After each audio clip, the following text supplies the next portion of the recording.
Bom dia, boa tarde, boa noite. A gente está aqui para mais um Pra Começo de Conversa e você deve estar se perguntando por que a gente está nesse cenário diferente aqui, mais bonito.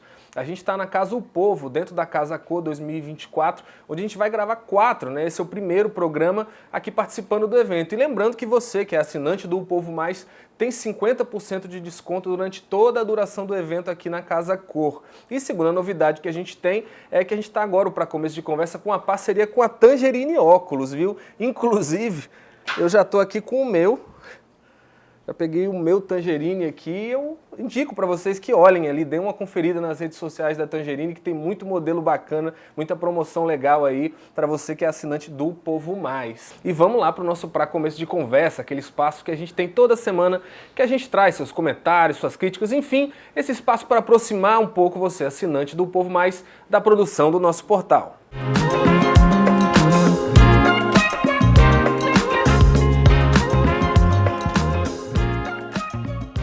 Vou começar aqui com um comentário do nosso assinante João Bosco Castelo. Ele comenta uma coluna do Érico Firmo que analisa um pouco ali o resultado das eleições de 2024 aqui em Fortaleza. Fala um pouco de como Fortaleza, uma cidade que tem um histórico progressista, é conhecido por eleger prefeitos de esquerda, teve a primeira prefeita mulher eleita pelo PT com a Maria Luísa lá nos anos 80, e aí bota 49% num candidato bolsonarista como o André Fernandes, né, na eleição desse ano. Essa polarização é um pouco que comenta o Érico. E o João Bosco comenta: PT, barriga de aluguel, barca de Noé com todas as espécies da política do Ceará. Se fosse a loura, tava certo. Acho que o João Bosco aqui ele faz uma crítica que faz sentido mesmo, né? O PT nos últimos anos ficou um pouco mais liberal, digamos assim, com relação a quem eles deixam entrar no partido, né? A gente teve alguns casos nesse ano que ficaram bem notórios, né? O próprio Evandro Leitão, né?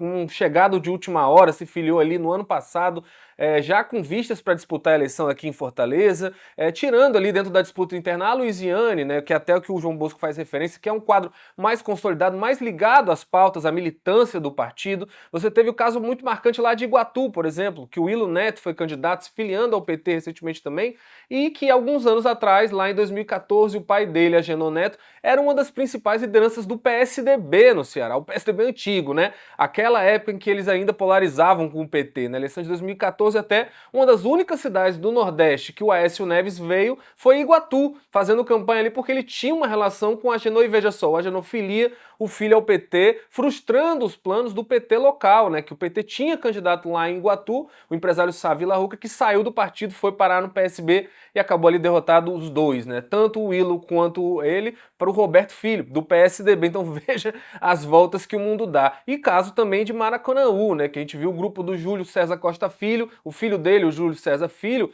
tentou ali, fez uma mobilização para ser candidato pelo PT, frustrando ali, batendo de frente com o próprio partido, que sempre fez oposição ao grupo do Júlio César. Então, eu acho que é isso que o João Bosco fala, né? Um pouco a perda de identidade desse petismo aí nas últimas eleições do Ceará. Faz um pouco de sentido, mas é o que já é esperado, né? Todo partido que chega ao poder acaba ali, né, atraindo o olho de muita gente, e alguma ou outra composição acaba sendo menos ideológica e mais pragmática, né?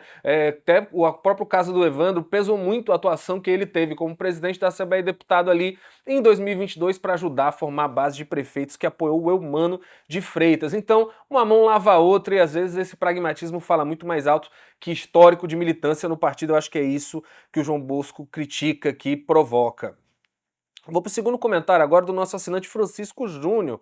Ele comenta ali o futuro político do André Fernandes, candidato do PL aqui de Fortaleza. Ele diz: esse André vai ter o mesmo destino do Wagner, cavalo paraguaio. Começa bem, mas antes da eleição o povo entende quem é e o abandona, com razão. Fascismo? Jamais.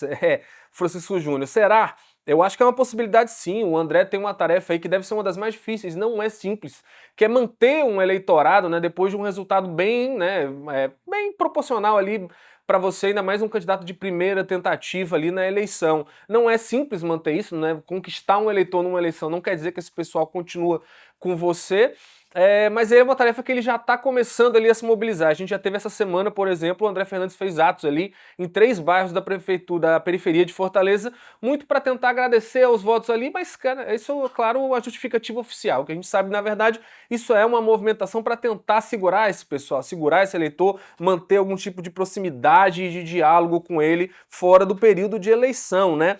Agora, essa questão do fascismo tem que ver, viu, Francisco, a votação que o André Fernandes teve em Fortaleza, o próprio papel que ele desempenhou na campanha, me parece que ele conseguiu ir um público além desse bolsonarismo raiz, dessa extrema-direita, né? Até porque, vamos ser sinceros, 49%, que foi a votação do André Fernandes, não chega nesse pessoal. Esse pessoal não chega a 49% do eleitorado de Fortaleza. Você superestimaria muito essa extrema-direita aqui em Fortaleza. Então ele ter essa votação, para mim, já é um sinal de que ele conseguiu furar essa bolha, conseguiu sair e conquistar outros tipos de eleitores que ele não chegava tanto, talvez por causa desse papel, né? Essa campanha muito focada na imagem de moderado, focada em propostas da cidade, evitando as pautas ideológicas, surpreendendo muita gente, inclusive, né? Porque é bem distante do André Fernandes que a gente conheceu esses anos todos, um deputado que se viabiliza por ser um youtuber bolsonarista muito radical, muito reacionário, muito focado nas pautas mais ideológicas mesmo, muitas vezes, né, entrando ali na briga do negacionismo, brigando contra a vacinação aqui em Fortaleza,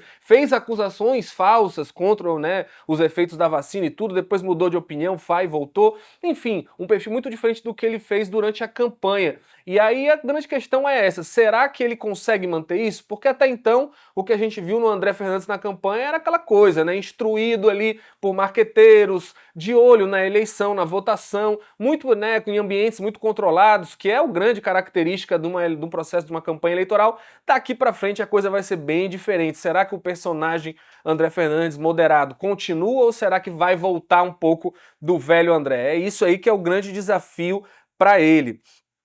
Eu vou trazer aqui um terceiro comentário do assinante Amarílio Dantas, né? Ele fala de o futuro de outro personagem que saiu aí derrotado na eleição desse ano, que é o Capitão Wagner, do União Brasil. Ele diz: o Wagner deixará de usar a patente de capitão e passará a usar de candidato. Agora ele é candidato profissional até a eleição de síndico. O candidato Wagner vai disputar. Então a gente já falava que ele já estava um pouco com cara de candidato profissional antes, viu? Eu acho, se eu não me engano, desde 2012, todas as eleições quase, o Wagner teve aí, né, na urna para as pessoas votarem. A gente até já brincou com essa questão do capitão na eleição passada, né? Porque ali, quando você teve em 2022, ele perde a eleição para o governo do estado, ele vai para a Secretaria de Saúde do Maracanaú, ele dá até uma declaração para o jornal O Povo que ele diz, né? Olha, pode chamar só de Wagner, deixa o capitão no quartel. A gente até brincou falando, olha, o que é isso? Agora vai ser o Wagner do SUS, né? Brincando com a nova função que ele recebeu. E é isso, né? O Wagner é um candidato que tem um desafio também muito grande pela frente. Eu acho que a oposição toda vai passar por uma reformulação, teve muitas mudanças, né? O Wagner, principalmente porque ele vai de candidato único da direita, basicamente, era o único nome que representava esse campo político aqui no Ceará, a ter ali claramente um papel subalterno, eu diria até, né, coadjuvante à figura do André Fernandes, que sai muito maior que o Wagner e até do Roberto Cláudio, ex-prefeito, que se firmou até dentro da direita, eu acho muito mais expressivo do que o próprio Capitão Wagner. Então o Wagner aí vai ter que se inovar, lembrando que há uma combinação, parece, de bastidores, eles não falam isso abertamente, mas o que a gente apura ouvindo, né, aliados de ambos, é que o próprio apoio do Wagner e do Roberto Cláudio ao André Fernandes no segundo turno já levou em consideração 2026. Vamos lembrar que o André não pode ser candidato a governador nem a senador, porque ele não vai ter a idade mínima exigida pela lei. Então, estaria aí, né, um cenário para o capitão ou o Roberto disputarem uma dessas duas posições. Mas isso que você falou de candidato profissional, um pouco de verdade mesmo, viu, Amarílio? Porque o Wagner parece que está interessado em expandir o grupo familiar dele na política, né? Ele tem a esposa dele, Daiane Bittencourt, é deputada federal, e de uns tempos para cá, desde o resultado da eleição ali do primeiro turno, o Wagner tem usado muito a imagem do filho dele, né? O Felipe, que tá ali com cara de que tá ensaiando ali alguma candidatura para o futuro, talvez para vereador. Vamos ver o que vai sair disso. E esse foi o nosso Pra Começo de Conversa, hoje aqui na Casa O Povo, dentro da Casa Cor 2024. A gente vai gravar, né, mais 3 programas aqui. Participe, né? Lembrando, assinante do O Povo Mais tem 50% de desconto na entrada da Casa Cor e a gente vai estar aqui na próxima semana trazendo seus comentários, suas críticas, como sempre, no nosso Pra Começo de Conversa. Até lá!